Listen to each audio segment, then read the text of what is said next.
hello everyone आको ए भिडिओटत स्वागतम जनाइছোঁ आको भिडिओ बनाब लगा हल जे तुम्हालोकर कन्फ्यूजर कारणे चुआ 60% बा 75% गार्ल्सर कारणे 60% और बयसर कारणे 75% एटु आगत आसिल बाट किछुमाने কৈ আছে জয়ন্ত মল্ল বৰুৱাই 75% কৰিছে গাৰ্ল্সৰ कारणे কোনবা ভিডিঅ'ত কৈছে চুआ মই এটা কথা ক'ব খুজো তোমালোকে নিজে বিবেচনা কৰা তোমালোকে এইচএস দিছা কোনো নোটিস ৰিটেন বস্তু ওলোৱা নাই ৰিটেন ডকুমেন্টস ওলোৱা নাই আৰু জয়ন্ত মল্ল বৰুৱা সাৰে মিনিষ্টাৰে যি কৈছে হি এডুকেশ্যন মিনিষ্টাৰ নহয় আৰু ৰণোজ পেগু ছাৰ হল এডুকেশ্যন মিনিষ্টাৰ আৰু সব ডিসাইড কৰে হিমন্ত মামা মানে সবে ৰেসপেক্টেড মানে সিএম হিমু মামাই হিমন্ত মামাই সিলেক্ট কৰে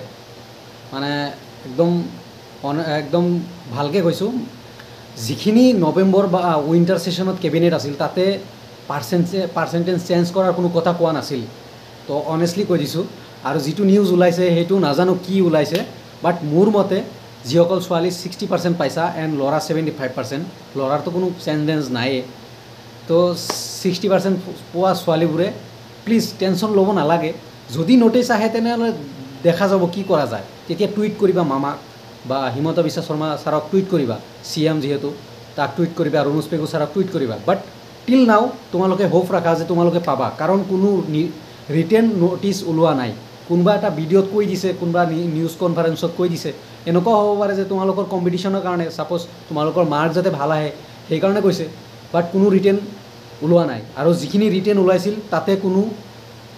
পাৰ্চেন্টেজ চেঞ্জ কৰাৰ কোনো ৰিটেন বস্তু তাতে নাই प्रज्ञान भारती स्कूटी बा किबा দিব বটা দিব তোমালোকক বাট তাতে কোনো চেঞ্জ হোৱা নাছিল অনেষ্ট কথা তাতে কোনো চেঞ্জৰ কোনো ই নাছিল কিছুমান ইউটিউবাৰ মোক আজি এজনে ফোন কৰিছিল অনেষ্টলি কৈ দিছোঁ মোক কয় যে তুমি ক'ৰ পৰা পালা আৰে ভাই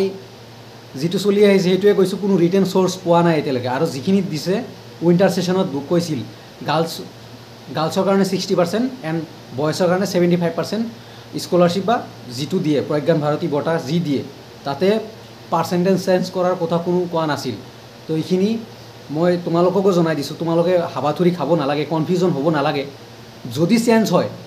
মই কোৱা নাই চেঞ্জ হ'ব নহবই যদি চেঞ্জ হয় দেন চাম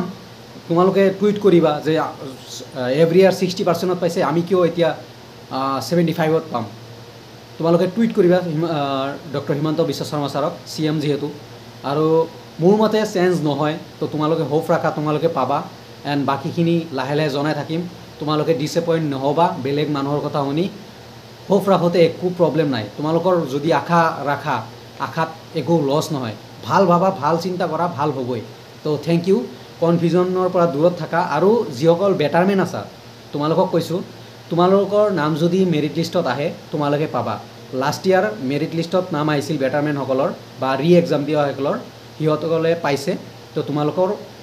लेटके হয় लेटके পায় বাট পায় যদি মেৰিট লিষ্টত নাম আহে তো মেৰিট লিষ্টত নাম আহিব লাগিব তো এইখিনি আছিল তোমালোকে কনফিউজন নহবা আকৌ কৈছোঁ কনফিউজন নহবা